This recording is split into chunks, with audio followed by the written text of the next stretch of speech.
오늘 우리에게 주신 하나님 말씀 보겠습니다.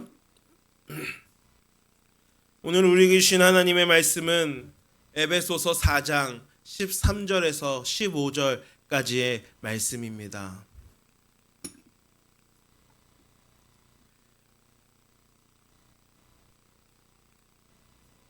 에베소서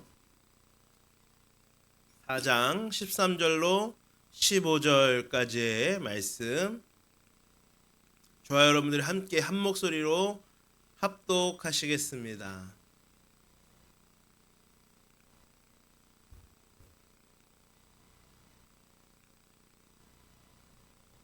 다 함께 한 목소리로 합독합니다. 우리가 다 하나님의 아들을 믿는 것과 아는 일에 하나가 되어 온전한 사람을 이루어 그리스도의 장성한 분량이 충만한 데까지 이르리니, 이는 우리가 이제부터 어린 아이가 되지 아니하여 사람의 속임수와 간사한 유혹에 빠져 온갖 교훈의 풍조에 밀려 요동하지 않게 하려 함이라. 오직 사랑 안에서 참된 것을 하여 범사에 그에게까지 자랄지라. 그는 머리니 곧 그리스도라. 아멘. 할렐루야. 오늘도 우리가 함께 주님의 말씀 가운데 은혜 받는 이 시간 되기를 간절히 소망합니다. 우리가 예수님을 나의 죄를 대속해 주신 구세주로 영접하고 믿을 때에 우리는 큰 변화를 경험하게 됩니다. 그것은 우리가 구원의 확신을 얻게 되는 것입니다. 우리가 주님을 구주로 영접할 때 우리는 하나님의 나라에 들어갈 수 있는 하나님 자녀의 권세, 특권을 가지게 됩니다. 그런데 이 구원받은 하나님의 자녀가 되는 것과 더불어 함께 동반되어야 될 것이 무엇이냐? 그것은 바로 구원받은 하나님의 자녀로서 잘 성장해 나가야 한다라는 것입니다. 예수님을 믿는다라고 해서 순식간에 성숙한 사람으로 변화되지 않습니다. 어린아이가 점차 어른으로 성장해 나가듯이 성도들의 삶도 믿음 안에서 자라나서 성숙해져야 합니다. 이것을 우리 감리교회에서는 성화라 이름합니다. 우리 감리교회의 창시자 존 웨슬리 목사님은 이 그리스도인으로서 그리스도의 장성한 분량에 이르러 나아가는 이 성화를 매우 중요하게 강조했습니다. 우리 신앙에 있어서 성화라고 하는 것은 결코 간과해서는 안 될 구원에 있어서 아주 중요한 과정이라는 겁니다. 우리 감리교회, 우리가 교회를 다니는 궁극적인 목적은 무엇입니까? 그것은 바로 구원받는 자녀가 되는 것이 아주 그 신앙에 있어서 가장 근본적인 목적이라는 겁니다. 감리교회는 무엇보다도 구원받는 삶을 중시하는 교회입니다.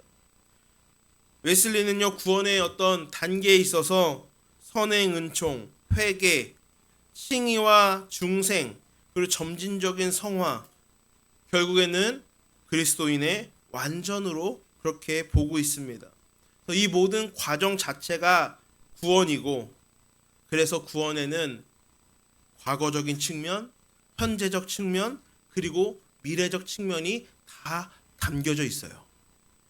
그러니까 우리가 이미 구원받았다라고 하는 말도 사실이고, 우리는 구원받아야 한다라고 하는 말도 사실이에요. 이 말이 서로 상충되는 것처럼 느껴질 수 있지만, 구원이라고 하는 것은 그냥 어느 한 순간에 이루어지는 것이 아니라 모든 그 과정이 과정이 다 구원의 단계이고 과정이기 때문에 내가 회개하고 또 이 하나님의 자녀로서 칭의, 의롭다함을 얻고 그 내가 정말 하나님 만났던 그 순간에 이미 나는 구원받은 것이고, 하지만 우리는 우리의 구원을 이루기 위하여 계속해서 그리스도인의 그 완전에 이르기까지 우리가 성화의 단계를 계속 걸어가는 것도 역시 우리의 구원을 이루어 나가는 것이거든요. 그래서 이 모든 과정이 다 구원이라는 겁니다. 성경은요, 결코 구원이 단 어떤 한 순간에 이루어지는 것이 아니라고 우리에게 분명하게 이야기합니다. 빌립보서 3장 12절 말씀입니다. 내가 이미 얻었다 함도 아니요 온전히 이루었다 함도 아니라. 내가 이미 구원의 그 상을, 구원을 이미 얻었다 함도 아니고 온전히 이루었다 함도 아니라 오직 내가 그리스도 예수께 잡힌 바 된 그것을 잡으려고 달려가노라. 우리는 그냥 그 구원의 어떤 그 상급을 향하여 우리는 계속해서 나아가고 있는 것입니다. 그래서 여러분, 구원이 내가 이 주님을 만나고 구원 세례를 받고 구원을 받았다라고 하는 그런 어떤 칭의의 그런 단계에 있어서 우리가 거기에서 만족하는 것도 아니고요. 내가 한번 하나님의 자녀가 되었다, 내가 한번 구원받았다라고 하는 그 확신 가운데 살았다 할지라도 우리는 구원에서 탈락할 수 있는 그 가능성이 있는 거예요. 그렇기 때문에 우리가 계속해서 구원을 이루어 나가는 이 성화의 과정이 굉장히 우리에게 중요하고 필요하다라는 겁니다. 오늘 본문 말씀에 에베소서 4장 13절 말씀을 보면 사도 바울은 에베소 교회 교인들을 향하여서 말하기를 곧 그리스도에게까지 자랄지라라고 그렇게 말하고 있습니다. 예수님을 믿고 구원받았다라고 해서 그것으로 예수님을 믿는 목적이 완성된 것이 아닙니다. 예수님을 믿었으면 이제는 예수 그리스도에게까지 성장해 나아가야 하는 것입니다. 곧 예수님을 닮아가는 삶을 살아가야 한다라는 거예요. 거기까지가 우리의 구원의 완성입니다. 구원의 첫 단계에 들어섰다라고 이야기할 수 있지만 그 구원이 완성되었다라고 이야기할 수는 없는 거예요. 우리는 그 구원의 완성의 단계에 이르기까지도 계속해서 그 구원의 단계 가운데 나아가야 되는 겁니다. 우리가 예수 그리스도를 구주와 주님으로 믿고 영접할 때 이루어지는 구원, 즉 우리가 나는 구원받았다라고 말할 때 이 구원은 과거적인 측면의 구원을 이야기합니다. 이게 뭐 칭의와 어떤 중생의 그런 단계겠죠. 그리고 예수 그리스도께서 재림하실 때 완성되어지는 우리의 구원은 미래적인 측면에서의 구원입니다. 그것을 우리가 영화라고 부르죠. 우리는 이 땅을 떠나서 천국에 가는 그 시간까지, 주님께서 재림하시는 그 시간까지 계속해서 이 땅 가운데 구원을 이루어 나가야 됩니다. 구원을 이루어 나가는 삶을 살아야 합니다. 날마다 죄악을 벗어버리고 거룩해지며 그리스도인의 장성한 분량에 이르기까지 믿음이 자라가고 인격이 성숙해져야 합니다. 그런데 이 현재적인 측면의 구원인 성화라고 하는 것은요, 우리가 그냥 가만히 앉아서 이루어지는 것이 아닙니다. 우리는 온전한 구원을 이루기 위해서 영화로 나아가기 위해서 성령께 의뢰하면서 계속 그것을 추구해 나가야 됩니다. 계속해서 우리가 그리스도를 더욱 닮아가기 위해서 성령의 도우심을 구하면서 내가 해야 할 책임과 내가 해야 할 부분들을 성실하게 감당해 나아가는 것이 바로 성화입니다. 우리가 구원받은 것은요, 전적으로 하나님의 은혜에 인한 것입니다. 내가 구원받을 어떤 공로나 자격이 있어서, 내가 어떤 구원받을 만한 그런 구석이 조금이라도 있어서 구원받은 게 아니라는 거예요. 우리는 완전히 타락했고 완전히 더럽혀졌고 우리는 정말 한치도 우리의 어떤 능력이나 우리의 공로로는 구원받을 자격이 없는 그런 존재들입니다. 그럼에도 불구하고 우리가 구원받은 것은요, 전적인 하나님의 은혜라는 거예요. 거기에 나의 어떤 공로는 전혀 없습니다. 아무런 공로나 행위나 대가 없이 우리는 값없이 이 선물을 받았습니다. 그런데 성경은 우리에게 계속해서 이야기합니다. 두렵고 떨림으로 우리의 구원을 이루어 가라라고 말씀합니다. 왜 그럴까요? 그것은 우리의 힘과 능력으로는 도저히 떨쳐버릴 수 없는, 우리 안에 너무나도 깊이 뿌리 박혀 있는 우리의 죄성 때문입니다. 우리 자신이 너무나 보잘것없고 약한 존재이기 때문입니다.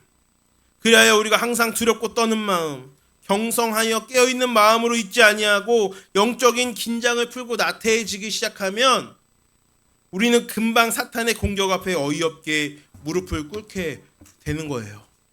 내가 하나님 만나서 그 감격 가운데 내가 너무나도 충만한 은혜 가운데 살다가도 여러분 그 은혜가 정말 항상 그렇게 채워져 있나요?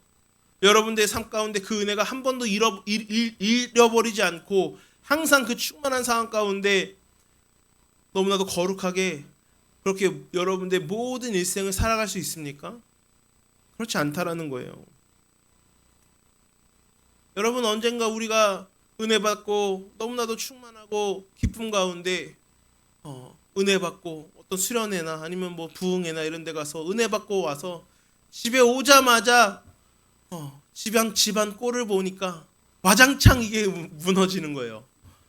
그러면서 막 집에서 꽥 소리를 지르면서 승질을 내고 화를 내고 또 언어로 죄를 짓고 여러분 그런 일들이 계속해서 반복되어지는 것이 우리의 인생 아니겠습니까? 내가 한번 하나님의 은혜 가운데 내가 자녀가 되었다 구원받았다라고 해서 여러분 내가 죄를 짓지 않고 평생을 정말 그렇게 거룩하게 살아갈 수 있습니까? 그것은요 여러분 우리의 인간의 본성으로는 가능하지 않은 거예요. 불가능한 겁니다. 우리 너무나도 보잘것없는 연약한 존재이기 때문에 그래요. 우리 안에 뿌리 깊게 박혀있는 우리의 이 죄성을 우리는 이길 수가 없습니다. 우리의 능력으로는 이길 수 없습니다. 여러분 믿음의 사람이었던 다윗도요 한순간 사탄의 공격에 넘어져서요 충성스러운 부하 우리아를 죽이고 그의 아내 밧세바를 취하는 무서운 범죄를 저지르고 맙니다. 그 이유가 뭡니까? 영적으로 깨어있지 못하고 나태해졌기 때문이에요. 베드로 역시 주님의 거듭되는 경고에도 불구하고 예수님을 모른다고 3번씩이나 부인하며 저주했습니다. 왜 그렇습니까? 그가 영적인 자만심에 빠져서 경성하며 깨어있지 않았기 때문에 그렇습니다. 그렇기에 성경은 고린도전서 10장 12절에서 우리에게 이렇게 경고하고 있는 것입니다. 그런즉 선줄로 생각하는 자는 넘어질까 조심하라. 우리에게 있어서 가장 위험한 때에는 내가 섰다라고 생각하는 때입니다. 고난과 환난과 역경의 때보다 편안하고 안락한 그런 환경에 놓여 있을 때 나와 우리 가정과 우리 교회에 아무런 문제가 없고 평안하다라고 여겨질 때 그때가 가장 위험한 겁니다. 다윗도 그가 사울왕에게 쫓겨다닐 때 사망의 음침한 골짜기로 다닐 때는 늘 하나님을 의지하면서 영적으로 깨어있는 삶을 살았습니다. 두렵고 떨림으로 자신의 구원을 이루어 나갔습니다. 그러나 다윗이 모든 어려움을 극복하고 왕의 자리에 올라서 이제는 정치적으로나 사회적으로나 가정적으로 안정을 회복하고 또 국력이 강성해져서 주변의 모든 나라들이 그 앞에 무릎을 꿇게 되어 이제는 그의 통치가 절정에 다다른 그 순간에 다윗은 영적인 긴장을 풀었습니다. 영적으로 나태해지고 해이해졌습니다. 그때의 다윗은 사탄의 간교한 유혹 앞에 그것이 사탄의 간교한 유혹인 줄도 모르고 한번 제대로 힘써보지도 못하고 여지없이 무너져 내린 것입니다. 여러분 이처럼 우리 안에는요 우리의 힘과 능력으로 도저히 떨쳐버릴 수 없는 깊은 죄성이 뿌리 박혀 있습니다. 우리는 너무나 나약하고 부족하고 보잘것없는 존재입니다. 그러기에 우리가 늘 영적인 그 긴장을 풀어서는 안 됩니다. 늘 깨어 두렵고 떨림으로 우리의 구원을 이루어가야 할 줄로 믿습니다. 그렇기에 웨슬리가 말하는 이 성화를 이루어 그리스도인의 완전에 이르기 위하여 바울이 이야기하고 있는 이 두렵고 떨림으로 우리의 구원을 이루어가기 위해서 즉 그리스도에게까지 자라나서 믿음의 장성의 분량에 이르기 위해서 우리는 어떻게 해야 될까요? 가장 먼저는요 바로 우리가 영적인 성장에 관심을 가지고 있어야 된다라는 것입니다. 그렇죠? 사람들의 주된 관심은 어디에 있을까요? 사람들의 주된 관심은요, 눈에 보이는 성장에 있습니다. 눈에 보이는 성장. 어린아이를 키우는 집들을 보면 집에 키를 재는 자가 벽에 붙어져 있는 것을 흔히 볼 수가 있습니다. 어린아이들을 이 검진해서 영유아 검진이라고 전국에 있는 모든 그 같은 연령의 아이들을 검진을 합니다. 그래서요, 우리 아이가 키가 몇 센치고 몸무게가 몇 킬로그램이고 머리 둘레가 얼마나 되는지 수치를 다 잽니다. 그러고 나서 이 수치가 같은 원령의 전체 아이들 중에 몇 퍼센트에 해당하는지 그 해당되는 퍼센트까지 다 나오게 됩니다. 그래서 지금 내 아이가 전체 아이들 중에서 몇 퍼센트에 해당되는가, 알맞은 표준인가, 아니면 표준보다 더 큰가, 표준보다 작은가, 이런 것들을 다 알 수가 있다는 겁니다. 이처럼 여러분, 부모들은요, 아이들의 몸이 얼마나 잘 성장하고 있는지에 관심합니다. 혹시나 다른 아이들보다 성장이 느린 것 같으면 많이 걱정하고 약을 먹이기도 하고요, 운동을 시키기도 하고 여러 가지 일을 합니다. 또 여러분, 사업하는 사람들은요, 어떤 성장에 관심을 합니까? 경제적인 어떤 성장, 눈에 보이는 수치, 결과치를 관심합니다. 우리가 얼마나 매출이 올랐고, 매출이 얼마나 떨어졌고, 영업이익률이 몇 퍼센트이고, 흑자인지 적자인지, 이런 것들에 관심을 가지면서 매년 우리가 영업이익률이 성장해야 돼, 매출이 성장해야 돼, 그것을 위해서 애를 쓰고 그것을 목표로 해서 달려가는 것이죠. 학생들은요, 학업적인 성장에 관심하게 됩니다. 그래서 지금 내가 몇 등급이고 상위 몇 퍼센트이고 내가 상위 몇 퍼센트까지 들어야 내가 원하는 대학에 갈 수 있고, 이런 것들을 관심하면서 내가 원하는 대학에 가기 위해서, 내가 원하는 학과에 들어가기 위해서 계속해서 공부에 매진하는 거예요.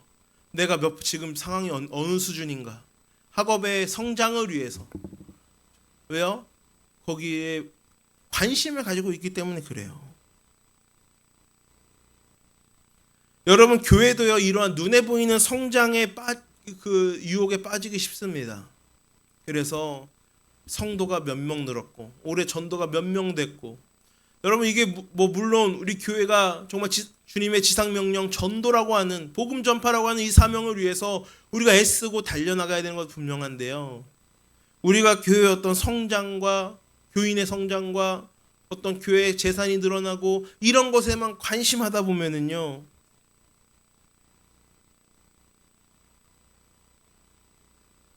교회가 그런 자본주의의 어떤 폐해 가운데 빠지기 쉽다는 겁니다. 여러분, 하나님께서 관심하시는 성장은 뭘까요? 하나님은 우리의 눈에 보이는 성장에는 관심이 없으십니다. 여러분, 하나님 믿는다라고 해서 하나님, 우리 가게 매출 좀 올려주세요. 하나님, 우리 회사가 이번에 이만큼 성장해서 이런 목표를 이루게 해주세요. 수출 몇 퍼센트를 이루고 얼마를 이루고, 이런 것 여러분 기도한다라고 해서 하나님이 그 기도에 그렇게 응답하시는 그런 분은 아니에요. 하나님의 관심은요, 당신의 자녀들의 영적인 성장에 관심이 있으십니다. 영적인 성숙이 있을 때 우리가 하나님의 자녀로서 합당한 삶을 살아갈 수 있기 때문에 하나님은요, 우리의 영적인 성장을 관심하고 계시다라는 거예요. 그러니까 우리도요, 여러분, 우리의 어떤 영적인 성장을 위해서 관심을 가져야 됩니다. 그게 우리가 이 거룩한 성화의 삶을 살아가기 위한 가장 먼저 필요한 거예요. 우리의 관심사가 그냥 우리의 눈에 보이는 그런 어떤 키가 크고 매출이 커지고 학업이 올라가고 이런 성장에 그런 성장에만 그냥 몰두하고 치중해서 정말로 중요한 우리의 영적인 성장을 놓쳐버리는 게 아니라 우리가 그것들도 물론 열심히 해야겠지만 우리의 영적인 성장에 늘 관심을 가지고 그것을 기억하고 있어야 된다라는 거예요. 아무리 우리가 육신적으로 성장하고 우리가 학업적으로 성장하고 사업적으로 성장한다 할지라도 영적인 성장이 없으면 우리는 하나님이 뜻하신 삶, 하나님이 나에게 무엇을 원하시는지 이런 것들을 이해할 수도 없고 우리 삶에 하나님의 뜻을 절대로 제대로 이루어 나갈 수 없는 것입니다. 사도 바울 역시 이 에베소 교회 교인들의 영적인 성장에 대해서 관심하고 있습니다. 에베소 교회 교인들은 육신적으로는 어른이었을지 모르지만 영적인 상태로는 어린 아이와 같은 그런 상태였어요. 그러니까 초신자들이 많았다라는 거예요. 새신자들, 초신자들이 많았다. 그래서 오늘 보면 14절 말씀에 이는 우리가 이제부터 어린아이가 되지 아니하여 라고 이야기합니다. 그러니까 더 이상 우리가 어린아이와 같은 상태로 있지 말자는 겁니다. 예수 그리스도를 믿는다라는 것은 영적으로 새로 태어난 어린아이와 같습니다. 그리고 태어난 아이는 당연히 어른으로 성장해야 되는 것이죠. 그런데 여러분, 교회를 오래 다닌다라고 해서 내가 예수님을 믿는 연한이 오래된다라고 해서 영적인 성장이 저절로 이루어지는 겁니까? 그렇지 않습니다. 영적인 성장에 관심을 가지고 영적인 성장에 적합한 삶을 살아나가야 되는 거예요. 지금 여러분들의 관심사가 무엇입니까? 평소에 나의 눈길이 머무는 그곳이 바로 나의 관심사라고 할 수 있습니다. 내 핸드폰, 유튜브 알고리즘에 어떤 영상이 주로 뜨십니까? 그 주제가 바로 나의 관심사라고 할 수 있는 거예요. 여러분, 이 시간에 우리가 우리의 영적인 상태를 점검할 수 있게 되기를 간절히 소망합니다. 그리고 우리가 영적인 성장을 이루기 위해서 힘쓸 수 있게 되기를 간절히 소망합니다. 영적으로 성숙한 삶을 살아갈 때에 하나님께서 주시는 은혜를 누리며 하나님께서 원하시는 삶을 내 삶 가운데 이루어 나갈 수 있는 겁니다. 둘째로요, 여러분, 우리가 영적인 성장에 관심을 갖게 되면 그 다음에 단계는 뭘까요? 내가 이루어야 할 어떤 모델, 롤 모델 혹은 어떤 모범, 우리가 영적인 성장 위해서 우리가 우리의 삶의 모본으로 삼고 나아가야 할 분이 누구십니까? 오늘 성경은 우리에게 분명하게 이야기합니다. 예수 그리스도에게까지 자라라고 이야기하는 거예요. 즉 예수 그리스도를 우리 삶의 모본으로 해서 살아가야 합니다. 사람들마다 저마다 닮고 싶어하는 사람들이 있습니다. 2017년도에 EBS 교육방송에서 2017명의 초등학교 어린이들을 대상으로 해서 가장 닮고 싶은 사람이 누구인지를 조사했습니다. 거의 약 10여 년 전 조사이기 때문에 인물들이 어떠냐면 1위가 김연아 피겨스케이팅 선수였죠. 그리고 2위는 두 사람이었는데 한 명은 개그맨 유재석, 그리고 한 명은 한글을 만드신 세종대왕이었다라고 합니다. 초등학교 학생들은요, 그들의 모습을 보면서 자신들도 저런 사람들과 같이 되어야겠다라고 그렇게 생각을 가지게 되는 겁니다. 사도 바울 당시에도 사람들이 닮고 싶어하는 인기 있는 사람들이 분명히 있었습니다. 로마 제국 황제인 시저를 닮고 싶어했던 사람도 있을 것이고, 당시에 유명한 철학자나 운동선수를 자신이 성장할 롤 모델로 삶은 사람들도 있었을 것입니다. 일반적으로요, 세상적으로 유명하고 인기 있는 사람들을 많이 닮아가고 싶어하고 그들이 동경의 대상이 됩니다. 그리고 그들을 모본으로 해서 살아갈 때에 사회적인 성공은 이룰 수도 있을 것입니다. 그러나 여러분, 그러한 것들이 영적인 성장에는 도움이 되지 않습니다. 영적으로 성숙한 삶을 살아가기 위해서 우리는 무엇보다도 예수 그리스도를 본받아 살아가야 합니다. 이 세상에서 존재하는 사람들 중에 가장 완전한 삶을 사셨던 분이 바로 예수 그리스도이십니다. 사람과 같은 몸을 입고 오셨고 시험을 당하시기는 했지만 죄는 없으신 온전한 삶을 살아가신 분이십니다. 그래서 사도 바울은 자신도 그 어떤 사람보다 예수 그리스도를 본받는 삶을 살아가고자 했습니다. 고린도전서 11장 1절에서 사도 바울은 이렇게 고백합니다. 내가 그리스도를 본받는 자가 된 것 같이 너희도 나를 본받는 자가 되라. 우리가 다른 사람에게 본이 되어야 할 것은 내가 사회적으로 이만큼 성공했으니까 그런 나를 본받아라, 이런 식이 되어서는 안 됩니다. 여러분, 사도 바울과 같이 우리가 예수 그리스도를 본받고자 열심을 내는 모습이 다른 사람들에게 모범이 되는 것입니다. 얼마나 멋있습니까? 이 사도 바울은요, 당당하게 이야기하는 거예요. 내가 예수 그리스도를 본받는 것처럼, 내가 예수 그리스도를 본받았으니까 너희는 나를 보고 따라하면 곧 그리스도를 본받는 자가 되는 거야. 그러니까 나를 본받아 라고 그렇게 이야기하는 거예요. 얼마나 당당하고 얼마나 멋있습니까?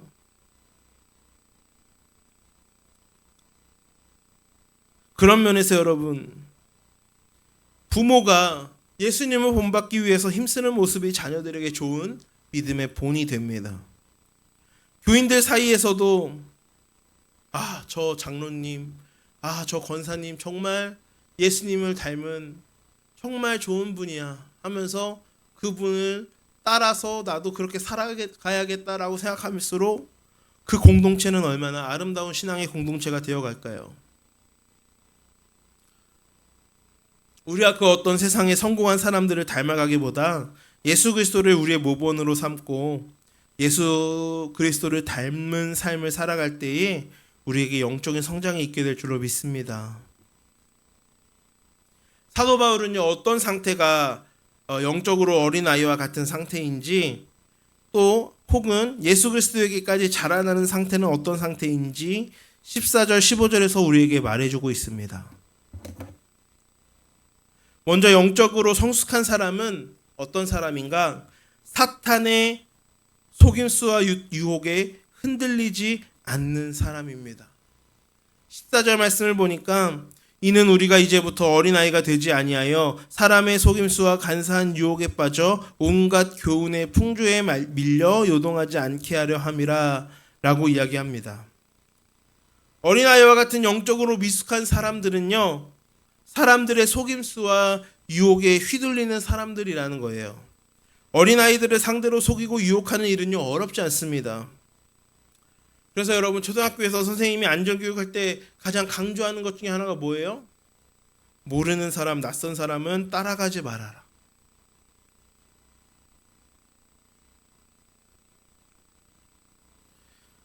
그것은요, 영적으로도 마찬가지입니다. 영적으로 어리고 우리가 성숙하지 않으면요, 세상적인 말들에 쉽게 흔들립니다. 야, 여기 맛있는 거 있는데 같이 먹으러 갈까? 모르는 사람이 어린 아이를 그렇게 유혹해서 데리고 가잖아요.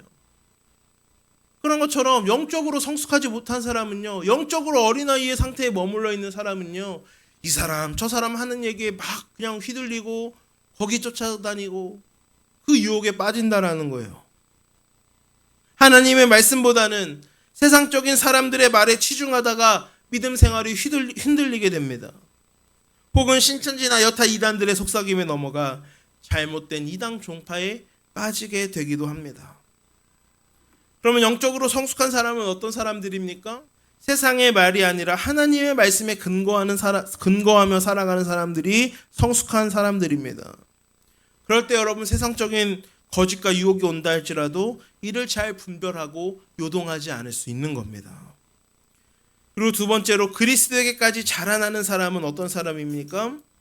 바로 사랑 안에서 참된 것을 행하는 사람입니다. 15절 말씀입니다. 오직 사랑 안에서 참된 것을 하여 범사에 그에게까지 자랄지라. 여러분, 성도는요, 참된 것을 행해야 합니다. 예수 그리스도께서 참된 것을 행하라 하셨는데 그것은 하나님의 말씀대로 행하기 때문에 그런 거예요. 그리고 참된 것을 행할 때 우리의 마음의 동기는 사랑이어야 합니다. 예수님께서도 모든 우리에게 보이셨던 행동의 동기에는 사랑이 있으셨어요. 심지어 예수님은요, 자기를 박해하는 사람들까지도 사랑하셔서 그들을 위해서 돌아가셨습니다.